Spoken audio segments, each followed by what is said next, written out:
Hi friends, welcome to Telugu tech learners. So నేనైతే రీసెంట్గా చెక్లో ఎలా అకౌంట్ ఓపెన్ చేసుకోవాలి, దాని నుంచి ఎలా మనీ ఎర్న్ చేయాలో ఒక వీడియో అయితే చేశాను కదా. సో దాని గురించి అయితే చాలామంది చాలా డౌట్స్ అయితే అడుగుతున్నారు. సో వాటి గురించి అయితే ఈ వీడియోలో మాట్లాడుకోబోతున్నాం. సో చెక్లో పేమెంట్ ఎలా వస్తుంది, సో ఎంత వస్తుంది, ఎన్ని క్వశ్చన్స్కి ఎంత వస్తుంది, అలాగే ఇందులో నేను ఇప్పటివరకు ఎంత సంపాదించాను, అలాగే నా పేమెంట్ ప్రూఫ్ కూడా మీకైతే చూపించబోతున్నాను. కొంతమంది అయితే ఇది ఫేక్ అంటున్నారు కదా, సో నేనైతే మీకు పేమెంట్ ప్రూఫ్ కూడా చూపించబోతున్నాను. సో పేమెంట్ ప్రూఫ్స్తో పాటు మీరు ఇంకా చెక్లో మీ అకౌంట్ రివోక్ అవ్వకుండా ఉండాలంటే ఏం చేయాలి, ఒకవేళ రివోక్ అయితే ఏం చేయాలి, ఎక్కువ క్వశ్చన్స్ ఆన్సర్ చేయాలంటే ఎలా చేయాలి, అదే ఏం చేయాలి, సో సిఎఫ్ స్కోర్ కరెక్ట్గా మెయింటైన్ చేయాలంటే ఏం చేయాలి, సో ఇంకా డిఫరెంట్ యూస్ఫుల్ అయిన విషయాల గురించి అయితే వీడియోలో మాట్లాడుకోబోతున్నాం. సో వీడియోని ఫస్ట్ నుంచి లాస్ట్ వరకు అయితే చూడండి. వీడియో అయితే ఖచ్చితంగా మీకు ఉపయోగపడుతుందని నేనైతే చెప్తున్నాను. అలాగే మీరు ఇంకా మన ఛానల్ని సబ్స్క్రైబ్ చేసుకోలేనట్లయితే వెంటనే సబ్స్క్రైబ్ చేసుకొని సపోర్ట్ చేయండి.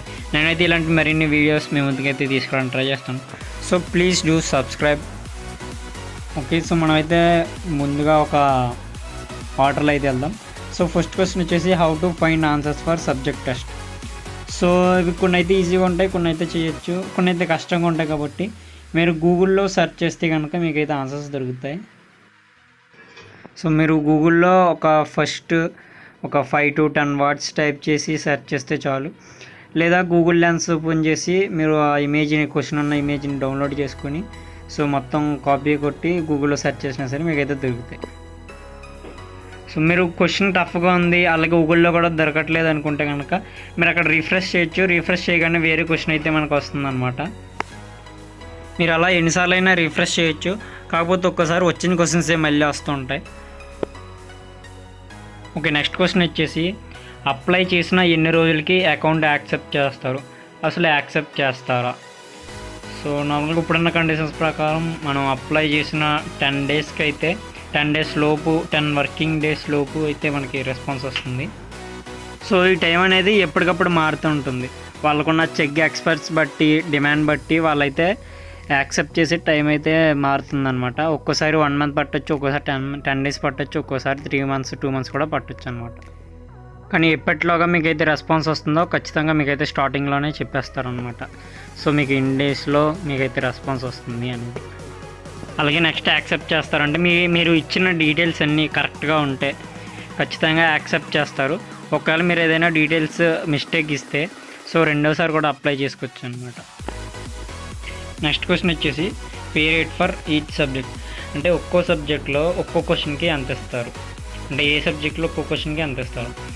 సో వీళ్ళైతే దానికైతే క్లియర్గా ఏమీ ఇన్ఫర్మేషన్ అయితే లేదు, అంటే ఎప్పటికప్పుడు మారుతుంటుంది కదా. సో నార్మల్గా అయితే వీళ్ళు చెప్తున్న దాని ప్రకారం మ్యాక్సిమం అమౌంట్ అయితే వచ్చేసి 197 రూపీస్ పర్ క్వశ్చన్ అంట. సో మినిమం పే వచ్చేసి so 75 rupees per question. So నార్మల్గా ఇంజనీరింగ్ సబ్జెక్ట్స్కి పే రేట్ అనేది ఎక్కువ ఉంటుంది. నార్మల్గా బేసిక్ సబ్జెక్ట్స్ ఉంటాయి కదా, వాటికైతే తక్కువ ఉంటుంది అనమాట. సో కంప్యూటర్ సైన్స్ చూసుకున్నట్లయితే 189 రూపీస్ అనమాట పర్ క్వశ్చన్కి. అలాగే అడ్వాన్స్డ్ మ్యాథ్స్, అడ్వాన్స్డ్ ఫిజిక్స్ ఉంటాయి కదా, సో వాటికి మ్యాక్సిమం 150 అబవ్ ఉంటాయి. అలాగే బేసిక్ సబ్జెక్ట్స్కి ఒక 75 రూపీస్ అలా ఉంటాయి అన్నమాట. అలాగే నెక్స్ట్ సిఎఫ్ స్కోర్ అంటే ఏంటి? సో సిఎఫ్ స్కోర్ అంటే ఏంటంటే లైక్స్ వర్సెస్ డిస్లైక్స్ రేషియో అనమాట. సో మీకు లైక్స్ ఎన్ని వచ్చాయి, అలాగే డిస్లైక్స్ ఎన్ని వచ్చాయి, వాటి మధ్య రేషియో అనమాట. సో ఈ సిఎఫ్ స్కోర్ ఎందుకంటే సో మీరు మీ ఆన్సర్స్ యొక్క క్వాలిటీ తెలియజేస్తుంది అనమాట. మీ ఆన్సర్స్ ఎంత క్వాలిటీగా ఉన్నాయి అనేది తెలియజేస్తుంది.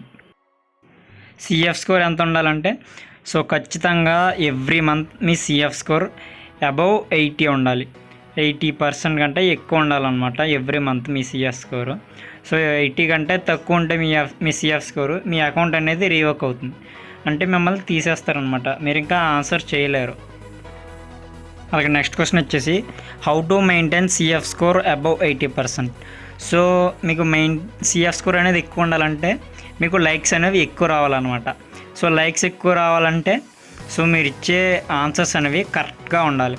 అంటే మీకు క్వశ్చన్ తెలిస్తేనే ఆన్సర్ అనేది చేయండి.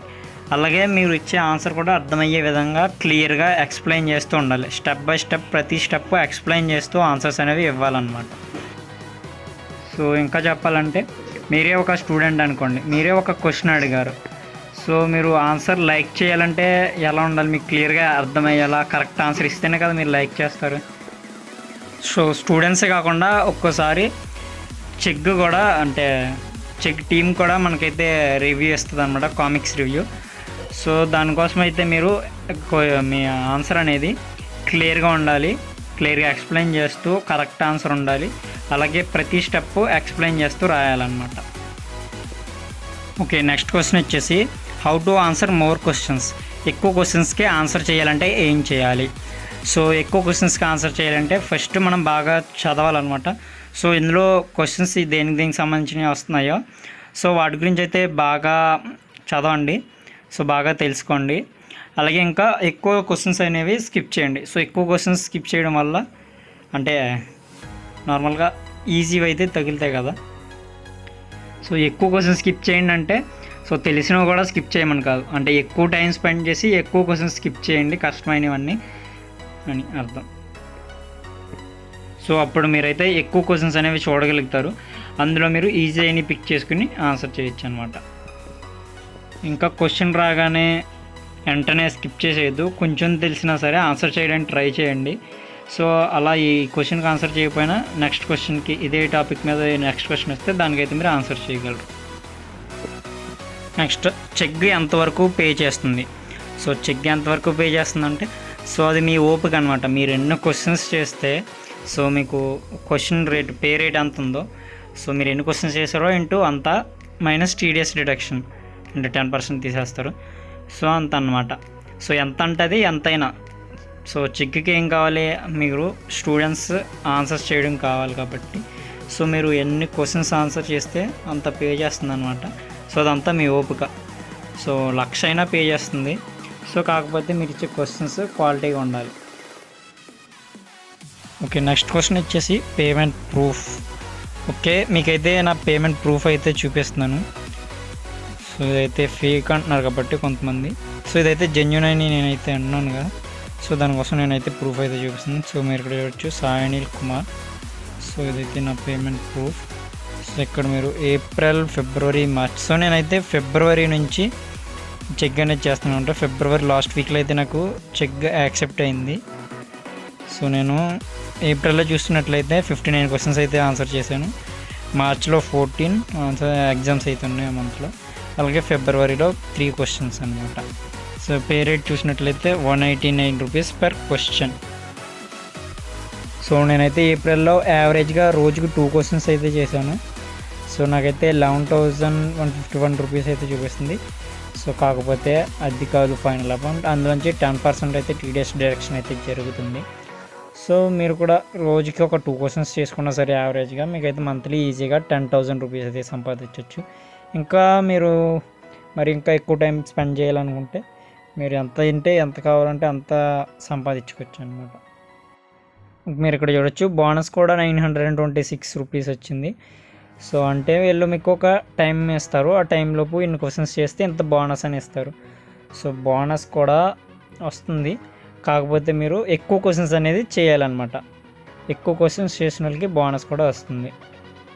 అలాగే P% 100 అంటే ఏ క్వశ్చన్స్ రాంగ్ లేవన్నమాట. సో అంటే మీరు రాంగ్ క్వశ్చన్స్ ఏమైనా ఆన్సర్ చేస్తే ఆ క్వశ్చన్స్కి అమౌంట్ అనేది తీసేస్తారు. ఇదైతే మ్యాక్సిమం ఉండదు రాంగ్ ఆన్సర్స్ చేయకపోతే.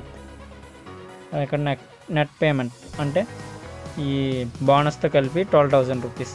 ఆ 12,000లోని 12,077 రూపీస్లో 10% అంటే ఎంత 1,208 రూపీస్. సో నేను చేసిన 59 క్వశ్చన్స్కి వచ్చిన 11,151 రూపీస్ ప్లస్ బోనస్ మైనస్ ఈ 10% అంటే 1,208 రూపీస్ తీసేస్తే నాకు వచ్చిన అమౌంట్ ఏప్రిల్లో 10,869 రూపీస్ అనమాట. సో ఆ మంత్ అయితే అంతా ఖాళీగానే ఉన్నాను. సో 1 వీక్ అయితే చేయలేదన్నమాట. సో 1 వీక్ కాకుండా మిగిలిన వీక్స్కి సో ఆ ముందు మంత్లో 2,381 రూపీస్ 14. ఓకే, నెక్స్ట్ క్వశ్చన్ వచ్చేసి పేమెంట్ ప్రాసెస్.